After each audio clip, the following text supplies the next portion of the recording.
and welcome to Geek History Lesson. I'm Ashley Victoria Robinson. And I'm Jason Computer Generated Inman. Welcome to your mind university that sometimes might be built out of a computer and you won't even realize it, because Geek History Lesson is the podcast where we take a character or construct from pop culture and we explain it to you in about an hour. But today is a Geek History Lesson that is different from every other Geek History Lesson ever in all 118 episodes of the show. Why is that, Ashley? Well, this is our first non-fiction Geek History Lesson. Exactly right, because the thing we're talking about today is totally not make-believe. That is true, because they make make-believe. They make make-believe, exactly. Well, Finding Dory is eminently on the horizon, and we thought, well, we could talk about all of that, but that would just be basically telling you about Finding Nemo. Yeah, the Finding Dory, like the Dory Geek History Lesson would just be like, and this happened in Finding Nemo. And people would be like, we could have just watched the movie. So instead, I was like, let me take on the monumental task of telling you the entire history of Pixar, because they've really changed the landscape in popular culture. And we think that they are a fascinating enough company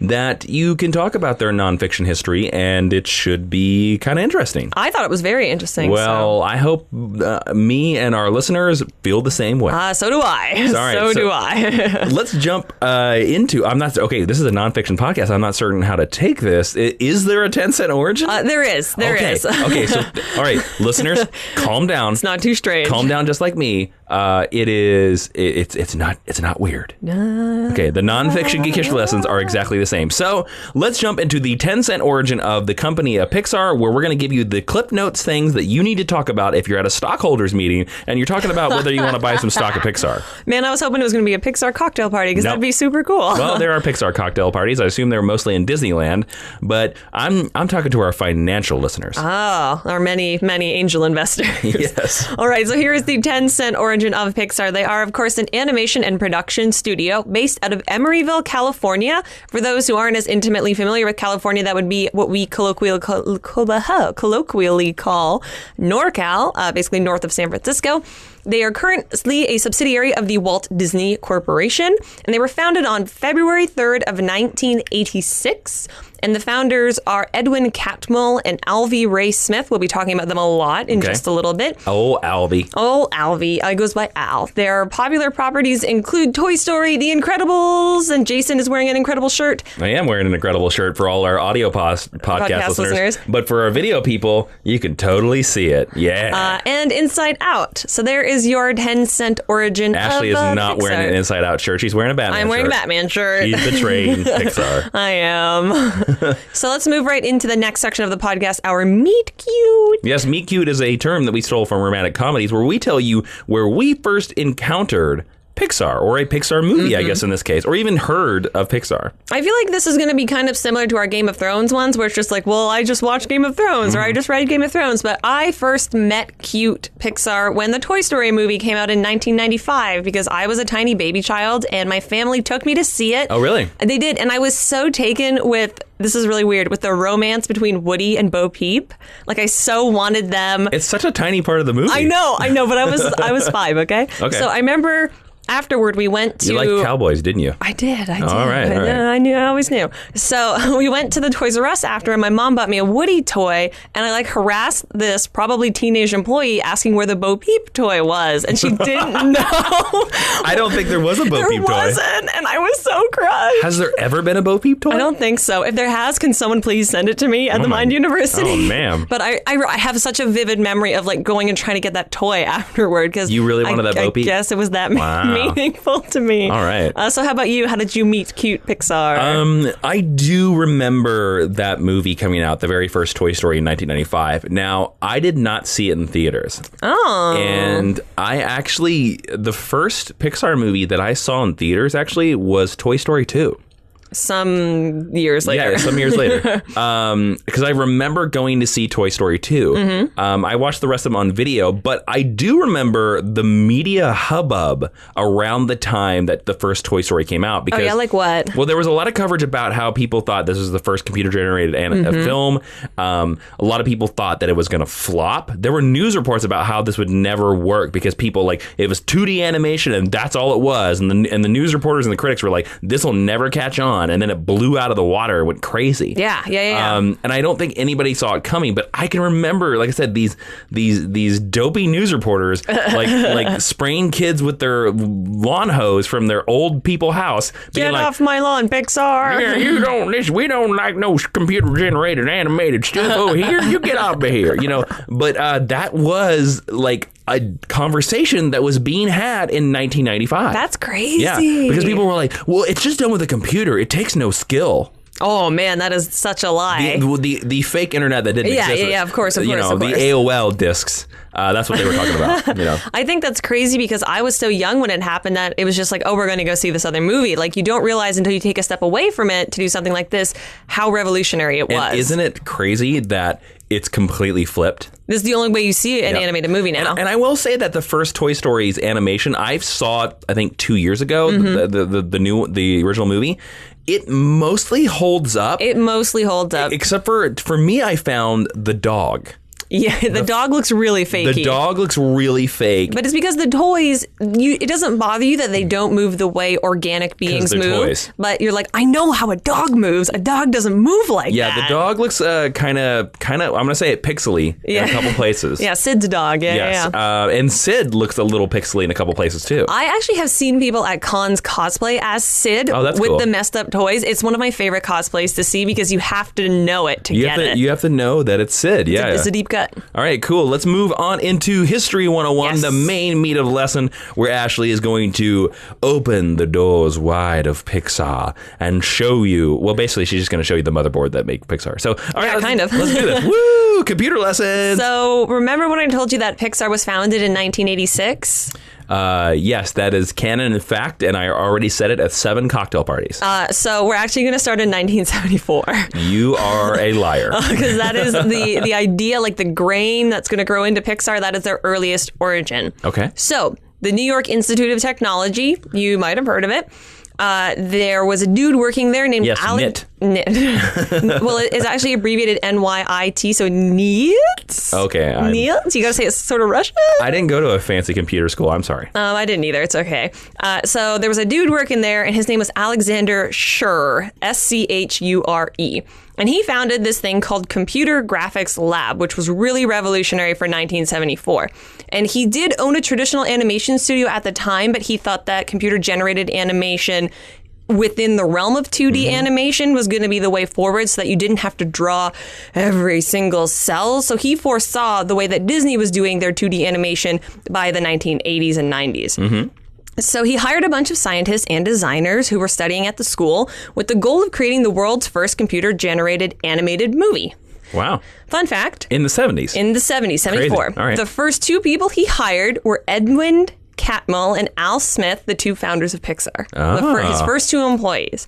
And so this is where the founders of Pixar got their start. He poured an estimated $15 million into the computer graphics lab right off the bat in order to fuel the development of their technology. And he basically drove the New York Institute of Technology into immediate financial strife doing that. Now, $15 million is a huge amount of money by today's standpoint. Yeah. Imagine what that would have been in 74. Like, it probably would have been closer to $1 billion. No. 15 million? I mean... That's what the research that I did said. It said $1 billion? It would be like investing $1 billion in this startup company now. No. I mean, I could see how it'd be like 100 million. There you go, 100 million. But not $1 billion. Well, they lied to me. Okay. They soon realized that their company was going to have to be converted into an actual film studio in order to achieve their goals. It couldn't just be a bunch of dudes in a room with some computers, which was kind of what it was at the New York Institute of Technology. They were like, boys, we don't need to write a story. The computers will do it. Yeah, I'm sure that's exactly what they were like. So, hand me a tab cola. Enter George Lucas. Now, George Lucas, of course, Wait, do that again. Enter George Lucas. Da, da, da, da, da, da, da, da. Hello. You're right. I am George Lucas. I think that's your Bill Gates as well. Well, we NorCal geniuses kind of sound the same. The power of myth tells us that the hero's journey leads to Pixar. It also sounds a little bit like your Hickman. So, of course, George Lucas, everyone knows, creator of Star Wars. He offered all 6 employees working at the computer graphics lab jobs working at Lucasfilm. What years was this? I'm sorry? 1977. Thank you. I'm sorry, 1975. It's the very next year. Okay. So these initial employees all quit the computer graphics lab over the course of a few months in order to keep Alexander Schur from becoming really, really suspicious. So they basically all waited until they graduated and then quit and then went to work for Lucasfilm. They're like, guys, he's bankrupting the school for us. Let's stab him in the back. It was like if the image revolution happened really, really politely and quietly. Yeah, really politely. Yeah, Okay. All right. So, of course, they were all hired into what was called the graphics group over at Lucasfilm. Okay, cool. And Ed Catmull... I didn't know that Lucasfilm existed this early on. Yes, it did. I don't know how long it had existed at this point or how public it was necessarily.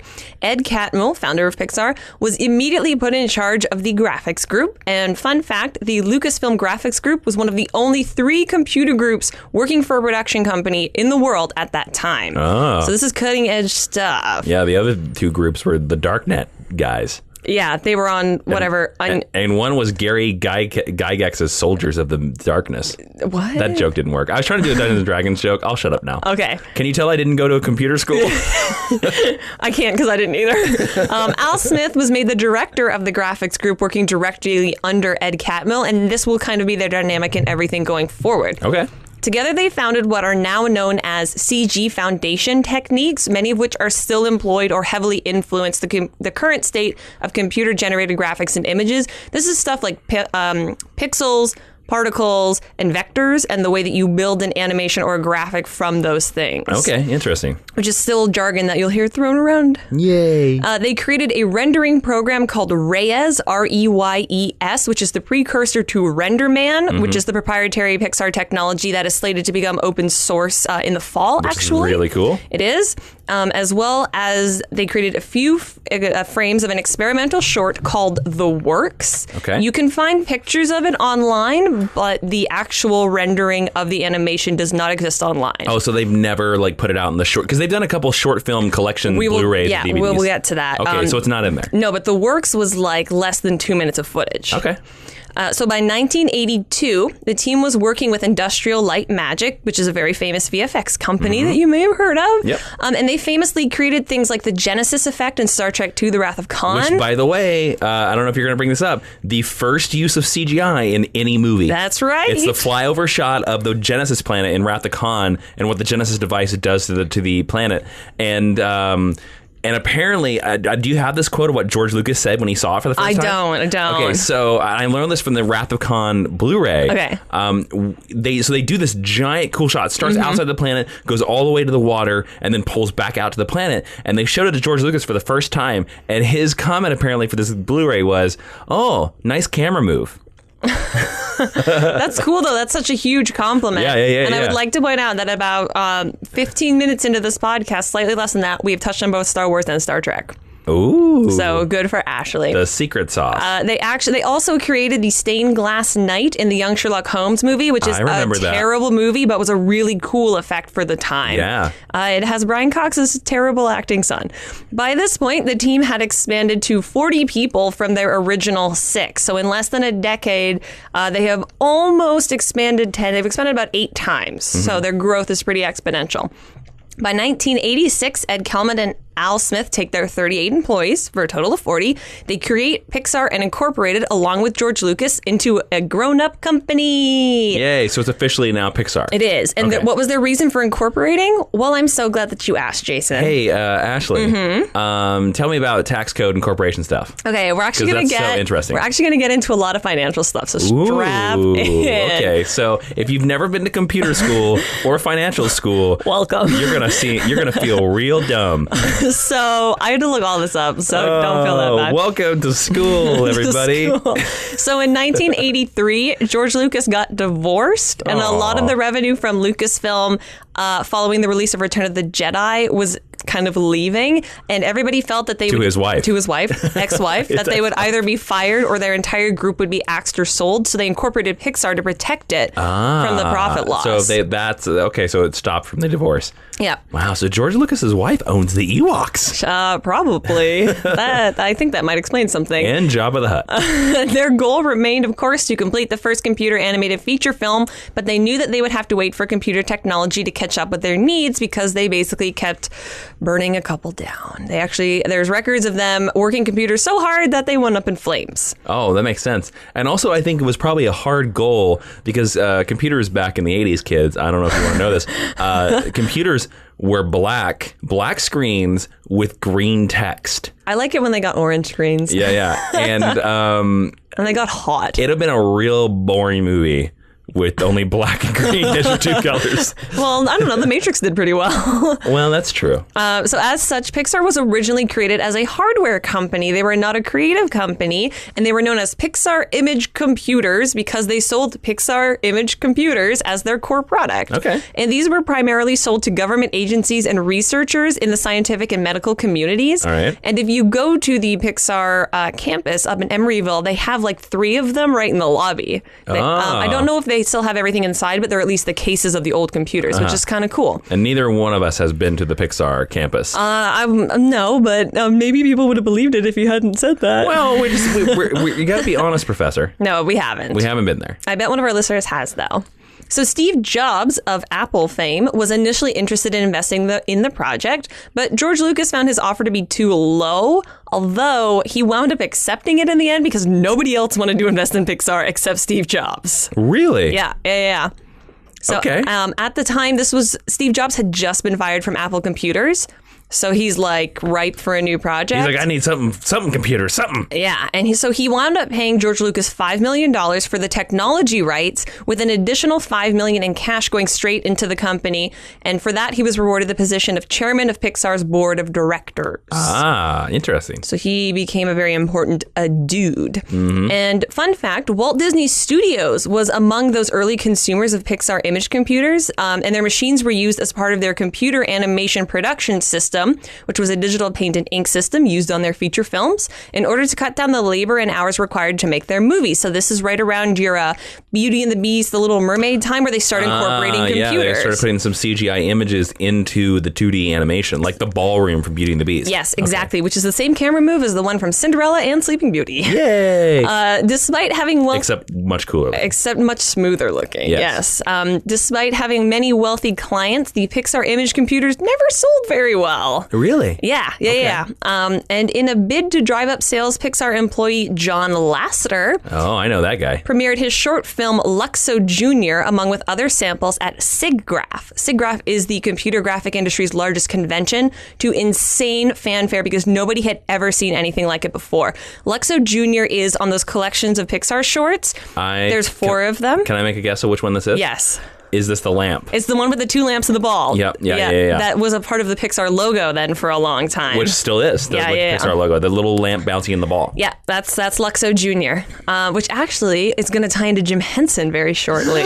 Jim Henson? Yeah. About what rough ballpark, what year are we at now? 88. 88. Okay, got it. So despite the fanfare at SIGGRAPH, despite that everyone thought Luxo Jr. was the coolest thing that they'd seen since they were like, oh my God, digital sliced bread. A lamp. Exactly. It was like Aladdin. Which is better, Aladdin or a lamp? I think the lamp. Pixar's computer sales were still very lackluster, and they were frequently flirting with bankruptcy. This is going to be I mentioned bankruptcy twice now. This is going to be a continuing theme for Pixar until very recently. As a result of this, Steve Jobs had to invest more and more money in exchange for greater and greater stock because they're like, well, you're already chairman of the board. We're just going to give you more stock. Maybe it should be all 12 positions of the board. Yeah. We'll give you 12 chairs. Until he eventually amassed total ownership of Pixar. Really? Having invested $50 million by 1988. Which again, folks, for the 80s, a lot of money. That's a lot of money. That's a lot of money now. I mean, I want $50 million. Yeah. So by 1989, John Lasseter's animation department was converted into a division for producing computer animated commercials for outside companies in a bid to bring in more money. Some of these early clients included Tropicana, Listerine, and Lifesavers. So there was a commercial from the really early 90s where a Lifesaver pack rips open and all the little Lifesavers roll out. Those are all Pixar animated Lifesavers. I mean, that seems like every Lifesaver commercial to me. Pixar did all of them. Oh, okay. Like throughout the 90s. Lifesaver's been just stealing from Pixar for years. Okay. So in April of 1990, I'm finally alive in this timeline. Pixar sold its hardware division, including all proprietary technology and imaging software, to Viacom Systems, Uh-oh. which is a big tech conglomerate. They own a bunch of stuff. As well as transferring 18 of Pixar's only 100 employees to the same company. So they're beginning to downside. They've only been a company for 4 years, and they're already just hacking it off at the bone. Yep. So during this time, Pixar underwent their first big company move from San Rafael, California to Richmond, California. For those interested, that is a 21-minute drive across the San Francisco Bay from where they were before. Oh, man, so hard. It's from like one place outside of San Francisco to another. It was pretty minor. This also marked the beginning of Pixar's dedication to using open source and open sourcing their software in order to encourage a growth in the industry standards, with RenderMan, Tapestry, and Adobe Ad Depth available for Mac and Windows by the early 1990s. And because computers and technology and the internet was still really new by then, to make a professional product like that open source was it's still a huge deal. Yeah. So they're the ones who kind of started the idea of that, because if you make this thing that is, quote, perfect, and you give it to everyone else, and then everyone is perfect, it's better because the quality of product you're creating is better. Well, everybody raises up. Everybody raises. And that's the idea behind what they're doing now, that they're opening the source, because they're hoping that I don't mean this term in a derogatory way at all. An amateur shows them how to use it right. Well, and then if they're hiring people who are already familiar with their programs, that's less training on their end as well. Yeah. But again, it'll open it up because somebody out there will do something with that program that Pixar would have never thought of. Exactly. It's actually a really bold strategy that I think Pixar was wise in choosing. So we're now at the beginning of 1991, and Pixar is having major layoffs because they're still making no money, including laying off the company president, a man named Chuck Kolstad, and reducing their employee base to 42 people. Lesson to be learned there, people. Lifesaver money don't help. Well, John Lasseter didn't get fired, so maybe it did. And let me remind you that when they were first incorporated, there were only 38 employees. So for them, only 5 years later to have 42 employees is kind of sad. They're still running kind of lean. They are. However, that same year, they struck an historic deal with Walt Disney worth $26 million for Disney to produce 3 feature-length animated movies. The first of which was, of course, Toy Story! And at the same time, John Lasseter's animation department premiered their 4 Luxo Junior shorts on Sesame Street, making them the first... Yeah. That was the first time they were ever shown to the world, and that was the first time television had fully CGI shorts shown. I had no idea they were on Sesame Street. I didn't either. I thought it was really cool. Yeah. And really cool that Sesame Street was the company or the show that was like, yeah, man, like we could do that. We're public source. These lamps, we like them. We like these lamps. We love lamp. Mm-hmm. So this department was all that remained of Pixar by this time, with everything else now owned by the Walt Disney Corporation. All right. That was the way that deal worked. And despite the fact that Pixar kept winning deals worth millions of dollars, they continued to be in financial strife. Until in 1994, Steve Jobs almost sold the company to Microsoft, of all places. And it was only after the New York critics decided that Toy Story would probably be a hit, it reviewed so well, and it was agreed that Disney would distribute it in time for Christmas to hit that market the next year, that he decided not to sell the company. But Jobs took this opportunity to take a more active role in the company, and he made himself the CEO in addition to being chairman of the board. Yep. See, he's going to get all 12 of those chairs. That's true. Yeah. And you know who's the CEO here at the Mind University? Kermit the Frog. I wish. It's actually Professor Jason and I. And if you want to keep us from having somebody come and buy up the majority shares and being the chairman of the board and usurping us, then I would suggest heading on over to patreon.com/Jawiin, Jawiin, and helping support us as we do this important research for you. For $3 a month, you get this a day early. And for $5 a month, you get the Geek History Lesson Extra podcast, where today we are talking about our favorite Pixar movies. We're going to rank the Pixar movies. Yes, from best to least best. Yep. So thank you to everyone who has donated at patreon.com/Jawiin so far. You are the best. You are keeping our various lamps on, and we love you so much for it. And we have had offers from Steve Jobs in the afterlife. I mean, we're looking for investors all over the place. We're not picky. He's told us that he wants all 12 chairs. He wants all 12 of our chairs. And we were like, oh, we got to get 10 more chairs. Yeah, we got to buy 10 more chairs. So help us out with purchasing 10 more chairs. So then Toy Story, of course, went on to gross $362 million worldwide from an initial budget of $30 million. So huge. that's about as successful as you can get. It's huge. And as a result, when Pixar held its IPO, which is an initial public offering, which is a stock market launch of a public offering in which shares of a company are sold to international investors like banks, hedge funds, etc. They held this on November 29th of 1995, and it beat Netscape as the biggest IPO of that year. Netscape. I know, right? Oh, man. Where's that company? And following half an hour of trading, Pixar stocks went from $22 to $45 a pop, which is a pretty exponential, impossible growth to do. They still do pretty well. Yeah, if you want to invest in something that you feel like is very low risk, Pixar or Disney would be a great way to start. Yeah, exactly. As a result of the success of Toy Story, Pixar underwent their second and last significant move to Emeryville, California, which is where they are based presently. And fun fact, that campus was designed by PWP Landscape Architecture that famously designed the Alice in Wonderland statues that are currently in Central Park in New York City.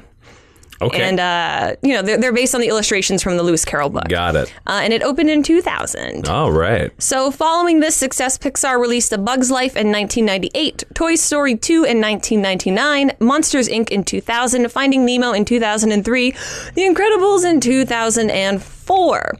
Throughout the 90s and the early 2000s, the Pixar Brain Trust was developed. Okay. Well, what's the Pixar Brain Trust? What's the Pixar Brain Trust? I will tell. Do you know what the Pixar Brain Trust is? Well, I know what a brain trust is. Yeah, but do you know what the Pixar Brain Trust is? Okay, well, a brain trust is a bunch of people, smart people, that get together and they come up with ideas. So if that's not what the Pixar Brain Trust is, then I'm going to assume it involves puppets and strange magic. You're almost correct. Okay. It is the studio's primary creative development process. I was close. You are close. Basically, what it breaks down to is directors, writers, and lead storyboard artists view each other's projects on a regular basis in order to offer up notes and constructive criticisms. The idea being that Pixar operates under the idea of being that was a great sentence I wrote, of being a filmmaker-driven studio that functions on the idea of peer review as opposed to the traditional Hollywood studio model of an executive-driven studio. It's supposed to encourage greater growth and creativity among your creators. Yes, I've heard some podcasts talking about this where...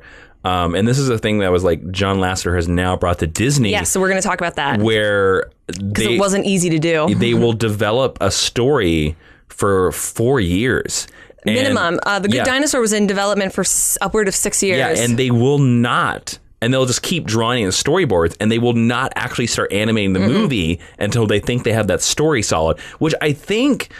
goes to show why Pixar movies most of the time stand above the rest because their stories are just solid. Yes, and we'll touch on that a little more in the discussion session. Okay. So according to founder Al Smith, the Brain Trust is derivative of the relationship between Lasseter, Stanton, Dr. Unkirk, and Rampt, who were all leads on Toy Story. One of them is called Doctor? That's his last name. Okay. Yeah, I know. I wanted to make sure I didn't mishear you. It's the Doctor. Okay. It was 11. Okay. The 11th Doctor helped make Toy Story. Well, he seems like a good fit, right? Okay.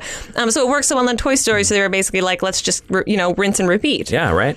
So following Toy Story 2, Disney and Pixar find themselves at odds. Uh-oh. Because Disney originally wanted this to be a straight-to-DVD release and therefore not covered under their initial 3-picture deal. Oh. Pixar came back and demanded that it be counted toward the 3-picture deal, and it was eventually upgraded to theatrical release, although Disney refused to honor Toy Story 2 under the terms of that original contract. Because they're an evil corporation. Yes, maybe. Pixar went on to claim that the distribution of profits was not equitable between themselves and Disney, and since Disney was basically only distributing it, it ought to be.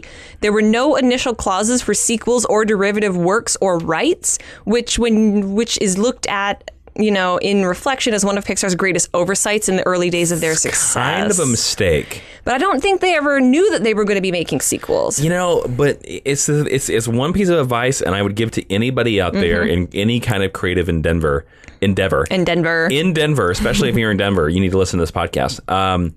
You need to be prepared for any and every help me out with the word eventuality. Eventuality. Excuse me. God, man. You need the rights to everything in perpetuity forever. Yes, because the internet has proved. I mean, 5 years ago, who would have ever thought that streaming services would have been the way media is being served right now. Exactly. And every website. Most contracts aren't covered under that. Exactly. So you have to have that in perpetuity no matter what. And if you're a movie studio and you don't cover sequels, like, I have no sympathy for you. No, I don't either. But to be fair, that was also right before we got into this age of sequels that we're in, this age of apocalypse of sequels that we're in right now. That's true, but in the 90s, you can't... You really can't claim to be like sequels, because there have been plenty of sequels by the time of the 90s. You're right. Like, I mean, we're that around that time, Jurassic Park 2, that we were on the third Batman movie. Well, the Harry Potter series is coming out. The Harry Potter series is still, I think, like 4 or 5 years away. But this discussion was happening in 2003. There were plenty of sequels around that somebody should have had that thought. Yes. So by January of 2004, both companies had failed to reach a new agreement or draft a new contract between them. With Pixar intending to control production and own the resulting film properties themselves. They wanted to relegate Disney to strictly the distribution roles, financing and retaining 100% of their own film profits. Mm-hmm. So the next movies that came out were The Incredibles and Cars. They're being in development at this time. That was a great sentence. Uh-huh. And they were subject to this great debate that was going on. So Pixar eventually severed their agreement with Disney. And severed it. And severed. And Disney founded Circle 7 Animation, which is an animation division that was speedily resolved in less than 3 years. And Steve Jobs was seeking... They did a dog movie, that Bolt movie, I think. Yeah, they did. The dog movie, as I call it. With Steve Jobs seeking partners other than Disney, although it appears that nothing ever really came out of that, save a brief flirtation with Warner Brothers that really quickly fell through. Oh, okay, got it. So Pixar was almost owned by Warner Brothers. That would have been... weird. You know what, though? CGI Iron Giant 2. Oh, man. Throwing it out there. CGI Batman. We could have saw that. Negotiations resumed between the two entities in September of 2005. So prior to this, Steve Jobs announced that Pixar would no longer be releasing their films on the Disney-dictated November-only schedule. Disney was like, yo, you can only release your movies in November. Rather, that they wanted to seek summer blockbuster release dates, allowing Pixar to release the DVDs during the holiday shopping season. I remember that. I remember when... It was a big deal. Pixar movies used to be the Thanksgiving movies. Yeah. They would always be the Thanksgiving movies. But now they seem to do that. Well, they'll have one in the summer and then one at Thanksgiving. Well, because now they're doubling down on them. Yep. In 2006, an agreement was reached for Disney to buy Pixar for $7.4 billion. In an all-stock deal, which is the acquiring company essentially uses its own stock as cash to purchase the business. Oh. So if you're a stockholder, then you will receive Disney stock instead of Pixar stock. I don't know about that's a good deal, but... well, let me tell you about whether or not it was. Uh-oh, you know. I do. So welcome to the Geek History Lesson Business Report. Yeah, you're welcome. This was approved by Pixar stockholders and completed on May 5th, 2006. And at the time, Steve Jobs was still the majority shareholder at 50.1%, and that transferred to 7% Disney stock and a seat on their board of directors. This put his holding in excess of CEO Michael Eisner's, who only owned 1.7% of the company. I'm actually going to look up what Pixar stock is worth right now. I'm very curious. I don't know if it's not just Disney stock anymore. Oh, well, we're going to find out. So as a part of this same deal, John Lasseter became the chief creative officer of both Pixar and Walt Disney Animation Studios, which included the Disney Toon Studios division, which is their TV animation division, as well as the principal creative advisor at Walt Disney Imagineering, who are the designers of the Disney theme parks. Ed Catmull, who was one of the Pixar founders, remained the president of Pixar, as well as becoming the president of Walt Disney Animation Studios. Okay. And John Lasseter has gone on to reveal that Robert Iger realized that Disney needed to acquire Pixar while watching the Hong Kong Disneyland opening parade. And he realized that Disney had not created a new character in the past decade, and they were all Pixar creations that everybody loved. They were, because it was like Buzz and Woody and the Ant and stuff like that. You are correct. There is no Pixar stock anymore. It is only Walt Disney, and Walt Disney right now is trending around an average of $100. So not unaffordable, but not cheap.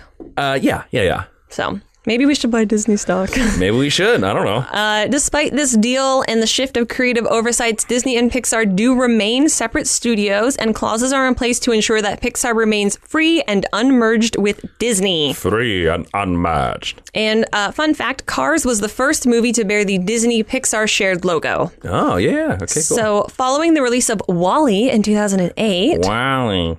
Producer Jim Morris became the general manager of Pixar, which was a position created specifically for him. Oh, good going, man. Yeah. And he took charge of the day-to-day running of studio facilities and products. So if you go to the campus in Emeryville, he's the man on scene with the big office at the top in the corner who's responsible for any and all crises that take place in all operations. And so a few years into the acquisition, John Lasseter and Ed Catmull were able to transfer the Pixar Brain Trust to Disney, and it is now referred to as the Disney Story Trust. Ah, the Disney Story Trust. Nice. Well done, John Lasseter. Yes, and it has been said by people who worked both in the Pixar Brain Trust and the Disney Story Trust that the Disney version is a much more polite version, and that at Pixar they often got very harsh and hurtful critiques. Oh, okay. Which I think is sort of interesting. That is interesting. And it's also interesting, too, because I know in the past, John Lasseter had been fired by Disney. Yeah, he was. And now he runs and is responsible for the success of Disney. Yeah, it's sort of deliciously ironic. It just shows you, kids, hold to your dreams. Yeah, and be good at what you do. Yep. In 2010, so we're well into our modern age, Pixar expanded and incorporated Pixar Canada, based in Vancouver, British Columbia, with the focus on them being to create the short films that appeared before Cars and Toy Story 3. Although, sadly, it closed in October of 2013. No. With the idea of focusing more efforts on the Pixar California studios. They wanted everyone a little closer to home. Okay, I sort of understand that. Yeah, Pixar is very proud of not mining out any of their animation, which is a big trend in the industry right now. They do all of it on site in California. Well, because it's a big trend now right now because there's so many shots of CGI in modern action movies now that if you go see something like Captain America Civil War, there are like 10 companies, special effects houses in the credits because they're all working on one scene. Yeah, because you cannot give it to Industrial Light and Magic anymore and have them cover the entire movie. No. I mean, not with their aggressive release schedule. Yes, and I also think that that's responsible for why CGI now in a lot of major big budget movies looks real wonky. Real rubbery. Because they're not all held to the same quality standard like Pixar would be. Right, and they should be. And also to this day, Pixar still sound mixes and records all of their sound on the Lucas Ranch, on Skywalker Ranch. It's Skywalker Sound. Because why not? And because everybody else in the world does that. Well, it's the best. There's a reason why you use it. Yes. So following the partnering with Disney Studios, the following movies were released under the Pixar imprint. Cars in 2006, Ratatouille in 2007, WALL-E in 2008, Up in 2009, Toy Story 3 in 2010, Cars 2 in 2011, Brave, my favorite movie, in 2012, Monsters University in 2013, Inside Out in 2015, The Good Dinosaur in 2015, and we're right about to hit Finding Dory in 2016. So if you look at those dates, and I know that I'm the only person who has them right in front of her, but they're becoming more prolific and they're getting movies out. We had 2 in the same year last year because the Disney machine has been able to pump a lot of money and resources into Pixar. That's what Disney does, man. They get a brand and then they like pump so much water through it until it dries up. I mean, look at the Marvel release schedule. Yep. And then in 2014, Jim Morris, that little producer from WALL-E, was promoted to the president of Pixar. Yes. And that's about as current as you can be up to what's going to happen with Finding Dory here in the next couple days on the history of Pixar. That was pretty fascinating. Who knew that Pixar was like a low-rent Radio Shack for like most of the 90s? It kind of was. They're Isn't like, that will great? you buy our computers? So that we can fund please? making the computers that we actually want to use. Please, we want to make a movie. There'd be a movie company. No, we want to sell computers. Yeah. So let's move into the next part of the podcast, which is the recommended reading. Okay, the recommended reading. You can go to geekhistorylesson.com/recommended reading. You can find all the stuff that we recommend. You'll see a little picture of it. You can click on it. It'll take you to Amazon. And if you buy that book through that link, a little bit of that purchase will come back our way. It helps keep the Mind University on, helps us build this awesome table that we now use to record Geek History Lesson on that you can see on the videos we do. And it helps keep us in lamps. It just helps. The Luxors. The Luxos. The Luxos. Luxo. Luxo. I almost called it Luxor like in Las Vegas. The Luxos brighten our day. Yes, they do. There you go. So I'm going to recommend a bunch of things, but I'm going to do it for you very simply.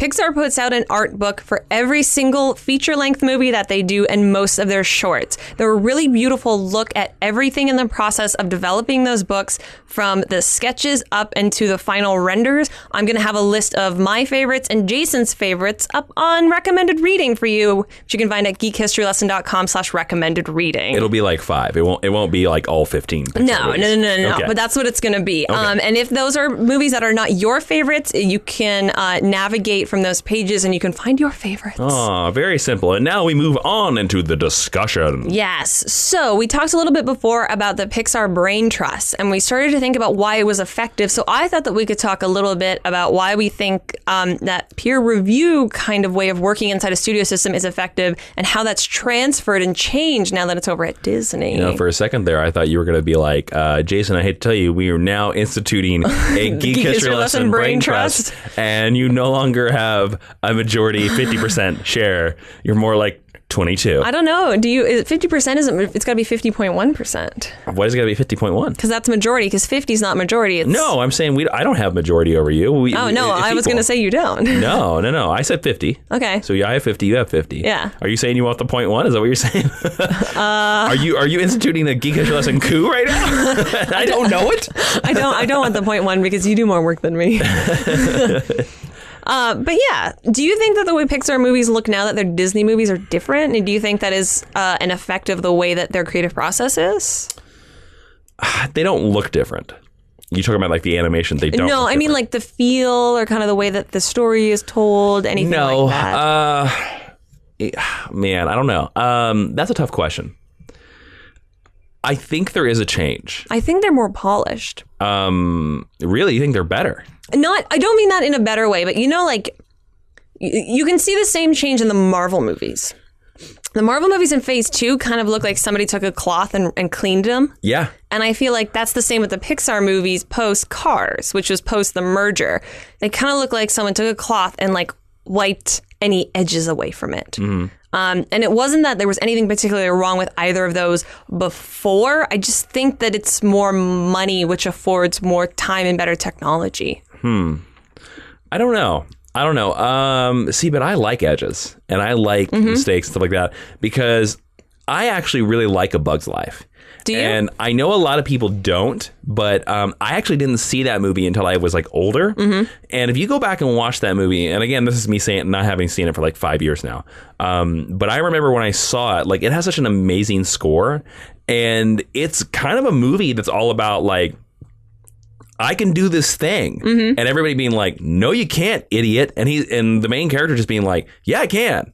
And he just never gives up. And he kind of BS's his way to gather that army of bugs to go help him fight the grasshoppers. Yeah. And they sort of beat the Kevin Spacey grasshopper. They do it. And they do it.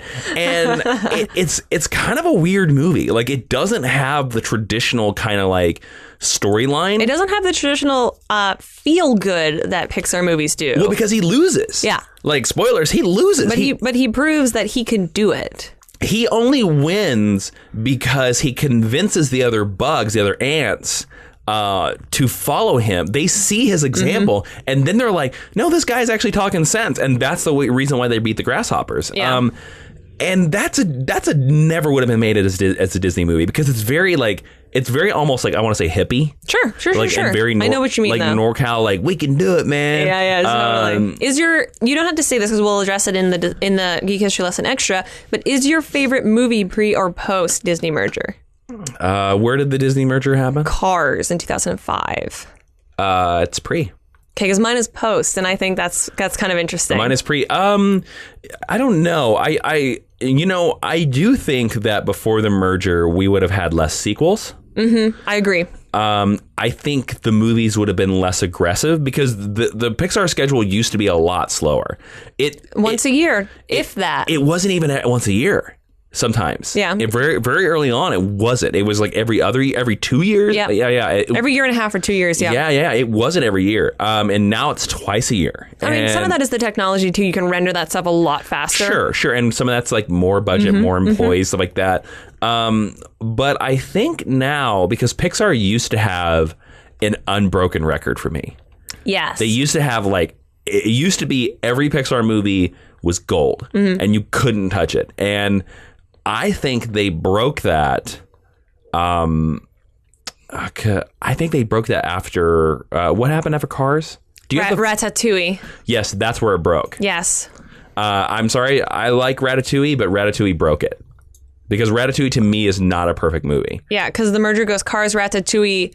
Which I would say that I like Ratatouille more than Cars personally. And then you get Wall-E and Up. Wall-E, Up, and Toy Story 3 right in a row. Ooh, okay. What's after Toy Story 3? Cars 2, Brave, Monsters U, Inside Out, Good Dinosaur. Okay, I'll tell you what. All right. I'll let that go all the way to Toy Story 2. I'll let that go to Toy Story 3. Yeah. But there are some problems. There are weaklings after the merger. Yes, agreed. They're still pretty strong, but Cars 2, I think everybody can agree, is the worst Pixar movie ever.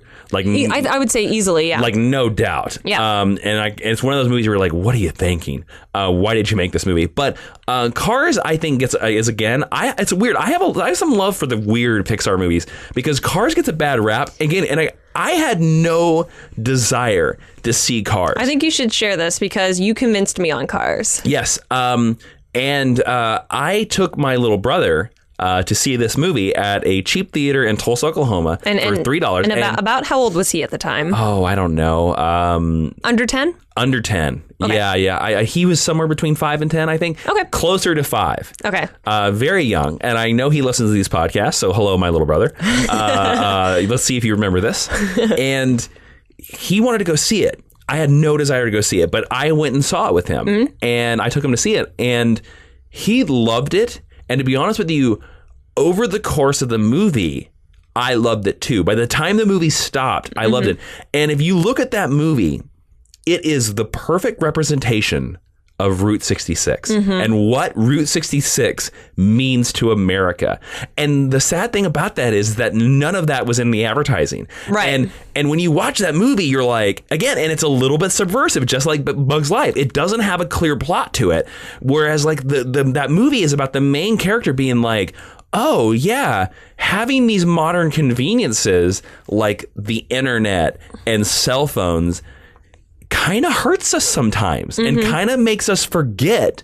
You know, it's very existential, which is very different for a kid's movie. Definitely. And I've actually, I've done part of the drive on Route 66 through America, and I've had people on Route 66 tell me that the Cars movie means a lot to them. Really? Because it represents Route 66, which is kind of dying off. It is. It's a nostalgia thing now. But yeah, like I don't see Pixar making the existential emotion movies anymore. They don't do it anymore. They just don't. And that's a risk. And I think that's what makes those movies connect so much. I'm talking a lot. I'm sorry. What do you think? I just think it's really interesting that do you see a difference? I do. Like I said, it talks kind of about the sheen, which is this ephemeral thing that I can't quite describe perfectly.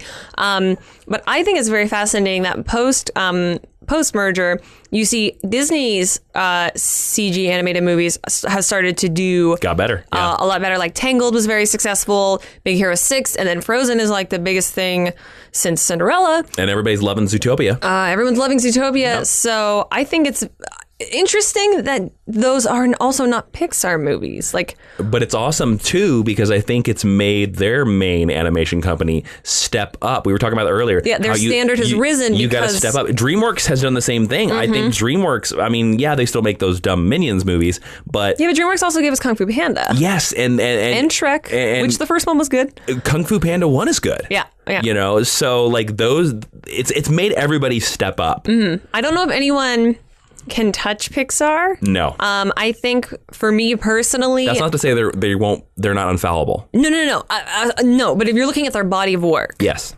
But for me, I think Big Hero 6 as a film gets very close. But I think Pixar is still very much the reigning king and or queen. Well, I will say that animation students over the next 50 years will definitely always look at the first 10 years of Pixar. Oh, yeah. Without a doubt.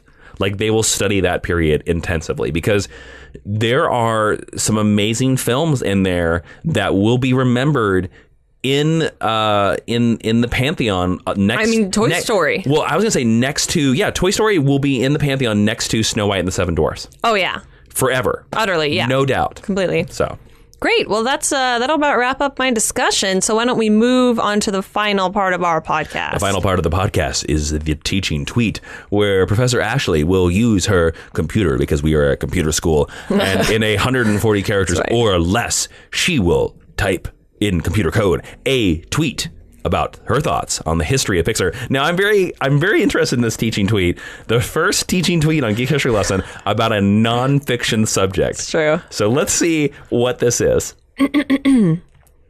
Hashtag Pixar. ...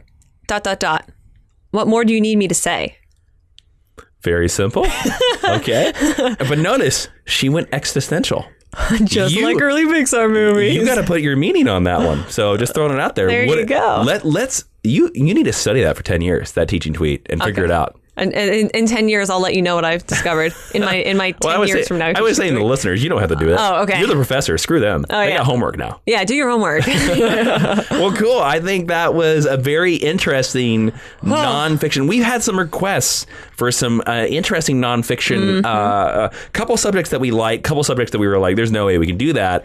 I know we came up with Pixar ourselves because the new movie, Finding Dory, and I think we pulled it off. So maybe this could open up a brand new avenue for Geek History Lesson, that nonfiction subjects are now open into the school. Get your suggestions in. Within reason, as long as they have a geeky twist. Right. So, Ashley, if they want to suggest ideas for a future nonfiction Geek History Lesson, what should they pick? What should they pick? Or where should they?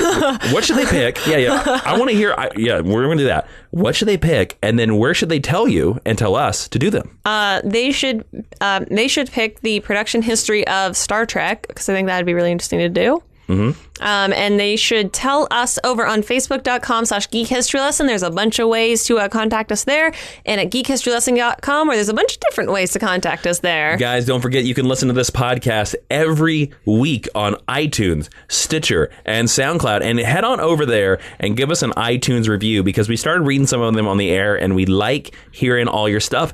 But you remember how I said every week Geek History Lesson is going to happen? Well, I have some disappointing news. Oh, there will be no Geek History Lesson podcast next week. It's summer reading week. Get your recommended reading. That's right. We're going to take a week off, enjoy some rays of sunshine, maybe on the Pixar campus or some random forest that we decide to call the Pixar campus. Probably that. Wherever we decide to set up our lawn chairs.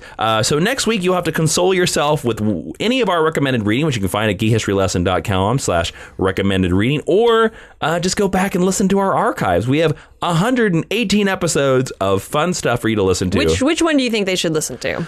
Oh, man, I don't know. No pressure.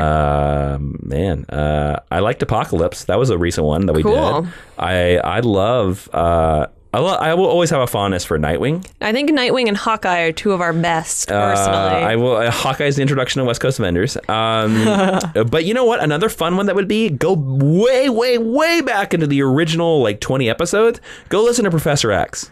Oh, that was a good one. Yeah, that's a really good one. So there you go. Plenty of summer archive listening. And you can tell us what old episodes of Geek History Lesson you like the most on my Twitter at Jawiin, Jawiin, and on Ashley's Twitter at Ashley V. Robinson.